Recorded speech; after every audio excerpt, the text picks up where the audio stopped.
Export کرتا تھا چینی. اب ہماری حالت یہ ہے کہ ہم آٹے کے لیے چینی کے لیے لائن پہ کھڑے ہیں اور فطرہ لے رہے ہیں چاول کی صورت میں. یعنی زرعی ملک جو ہے وہ لٹرلی نااہل حکومت کی وجہ سے بھکاری بن گئی ہے. افسوس کے ساتھ کہنا پڑ رہا ہے پاکستان کی عوام کھانے پینے کی اشیاء کے لیے بھکاری بن گئے ہیں اور رستے پہ کھڑے ہیں.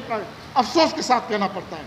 اور ارسا کہہ رہی ہے کہ ہم پولیٹیسائز کریں، جبکہ ارسا خود اس میٹر کو پولیٹیسائز کر رہی ہے.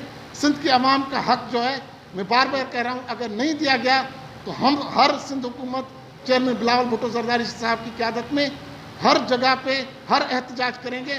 میں نہیں چاہتا، سندھ حکومت نہیں چاہتی، چیئرمین بلاول بھٹو زرداری نہیں چاہتے کہ کسی دوسرے کا حق، کسی دوسرے صوبے کا حق جو ہے وہ ہمیں دیا جائے.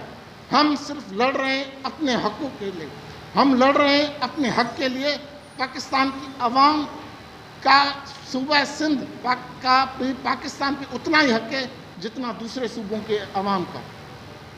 پھر یہ کہتے ہیں